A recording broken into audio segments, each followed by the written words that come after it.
Redskins at Eagles this Sunday at 1. The return of Desean Jackson, though he might be in street clothes on the sideline. I gotta say, that's gonna be a bummer if Desean doesn't play in this game, which he very well may not, due to a shoulder injury he suffered last week against the Jacksonville Jaguars. I was looking forward to this game. This was going to be a big grudge match, and you figure the Redskins would want to try and, you know, get Desean the ball, make him have a phenomenal game, and just do whatever they could. But him not being in the game, and him probably not being in the game at this point, it just takes the specialness out of the day. It really does. It takes a specialness because it could be a big defensive statement for this team. And now, Desean might end up playing. Now, I'm not saying that it's definite Desean's out. He's still listed as questionable. But knowing how Desean has acted with injuries in the past, he's one of the softest players in the game. And I would bet dollars to donuts he's probably going to be out. But this could be a big game. It's like, oh, we have one of the biggest playmaker wide receivers. And one of the biggest criticisms on this Philadelphia Eagles team is that soft secondary, the soft safeties and the soft corners that give up big plays. Though one thing the Philadelphia Eagles aren't getting much credit for last week is the Colts and Andrew Luck, Mr. Johnny Football, even though his name's not Johnny and he doesn't play for the Browns, Mr. Football didn't have one single pass over 20 yards last week. This Eagles defense, and specifically the secondary, didn't give up one single pass over 20 yards. And that's something worth noting. If the Eagles were to do that to someone like the Redskins, with a playmaker like Desean on the field, shut him down, keep him to just short passes or minimal passes at all, it would be a huge statement. It would be like, boom, we're fucking here. We fucking made a statement. Everyone doubts this secondary. And it'd be really something they could build confidence off of. That's why I want Desean to play in this game.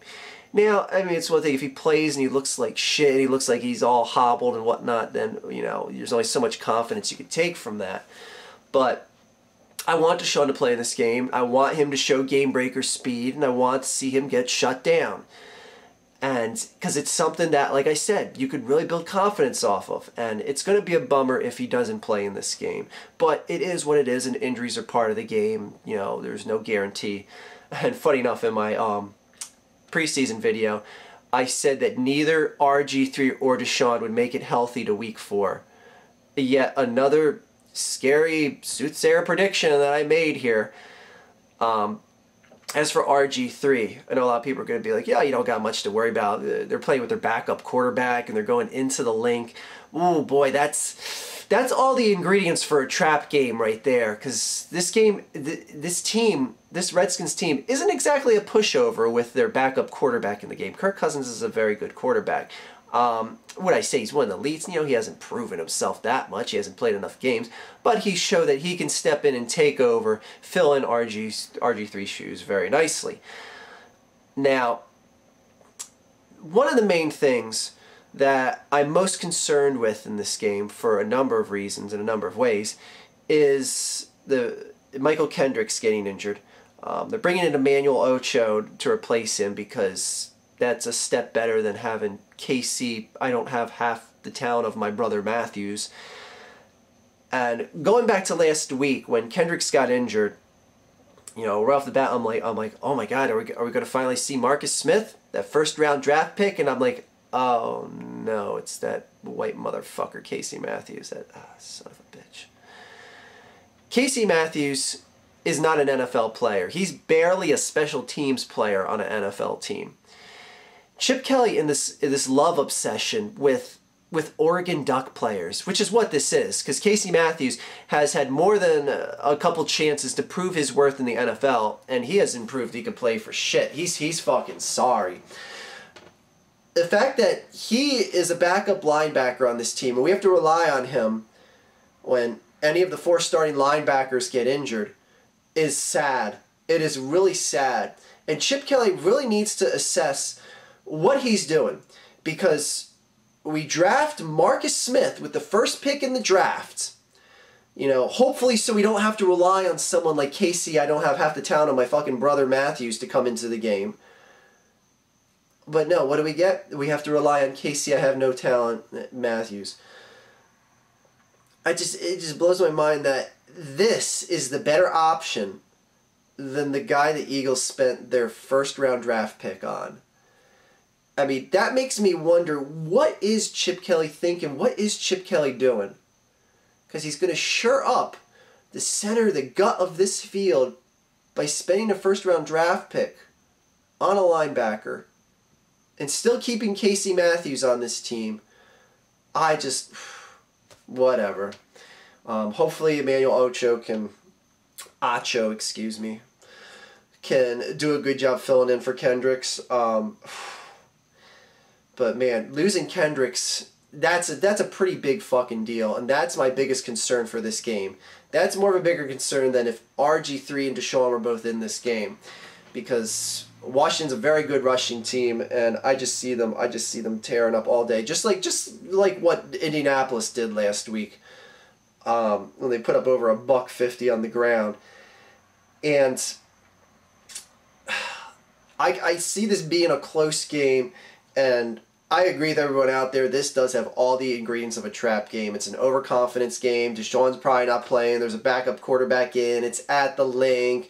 The Eagles are coming off of 2 big, huge comeback wins. They won a big out-of-conference game on the road on Monday Night Football.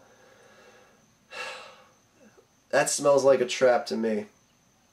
But I'm still picking the Eagles to win this game, because frankly, there's just more playmakers on this team. There's just more playmakers on this team. Sproles has looked fucking amazing. He's bailed out Nick Foles' stat numbers, because like a lot of people are like, oh, so Nick Foles had over 300 yards passing. Yeah, the majority of those yards were yards that Sproles caught at the line of scrimmage and got yards after the carry on. Nick Foles this year has not impressed me. Has not impressed me at all. He's looked way more shaky, and it's been the playmaking of other people making a nice catch or getting those yards after the catch, that have really made his numbers look a bit more presentable. But the delay time in the pocket, man, you're getting a much better defensive front four that you're facing this week than you are with Indianapolis. You got no sacks, basically, because the pressure was so soft from Indianapolis last week. You're going to see a bit of a step up in pressure facing Washington this week. And he's got to be sharper. Now, I know, to be fair, people like Riley Cooper, who can't catch a fucking ball if it was the size of a beach ball at this point, that's not exactly helping out Nick Foles right now and his stats. But just the pocket presence and the number of times that he's missing an open receiver kind of concerns me right now. But it's only 2 games in, and he looked soft coming in to the season last year. Excuse me, when Michael Vick got hurt and he came in, he looked soft and then found his way a couple games in to his tenure last year. But, man, I just want to see a complete, because this Eagles team has not given you a complete 4 quarters of football yet. They've given you 4 quarters of second half football in both the Jags and the Colts game. But man, you cannot expect to win and go places in this league if you're getting down 17 plus points in the first half. Like that shit is, you can't plan on making a comeback every single week. And that's what I want from this Eagles team. One, I want them to make a statement if Desean is playing in this game. I want to see them shut down Desean, because if he blows them up, it's going to shake that confidence of that secondary. Everyone's going to be like, look, that weak-ass Eagles secondary is just as weak as it ever was. Might as well get that guy who we shall not speak of, who now plays New England again. But anyway, I want to see them shut down the passing game. I want to see that secondary build confidence. And I also want to see them just not get horsewhipped out the gate, because the Eagles just look fucking terrible. They looked fucking terrible in both the first 2 games of the season this year. There's no other way to say it than that. Now, to be fair, they've held things down from not being an all-out massacre. These games could have gotten away. Both the Colts and that Jaguars game could have gotten away a lot more than they did.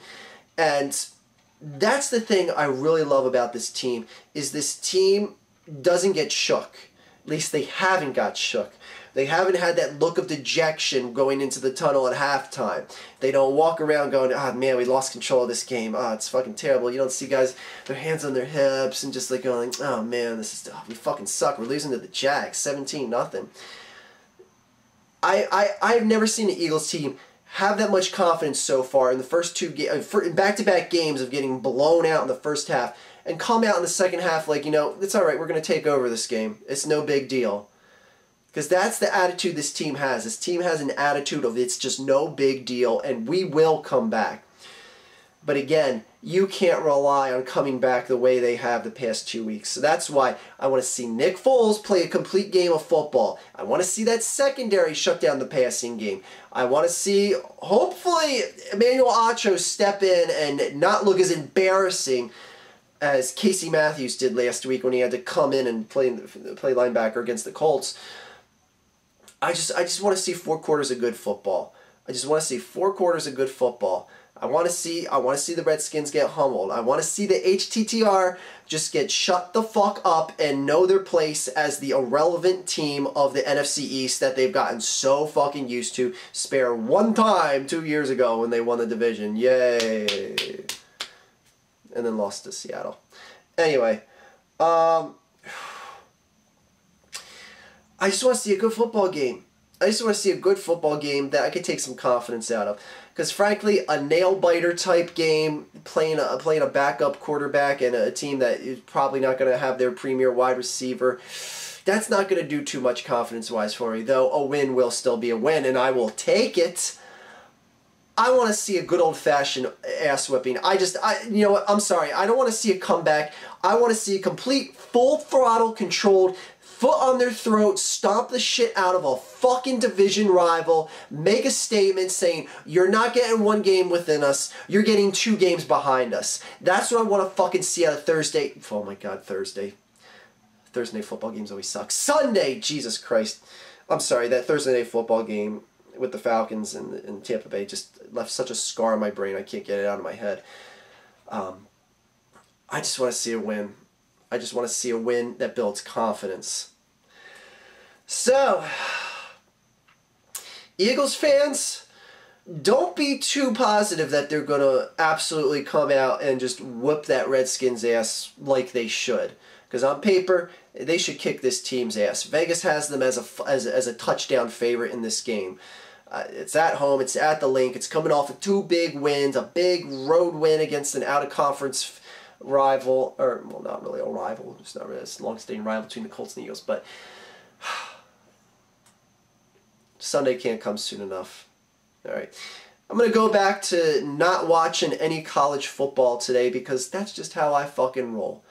Anyways, have a good day, and cheap plug for that video I made yesterday, that News with Phil video. I was very pleased with how that came out. If you haven't checked it out, give it a look-see, because you can't really tell what it's about just from looking at the title, and everyone seemed to love it. Anyway, cheap plug over, time to end the video. Fuck the Dallas Cowboys. Have a good day, everyone.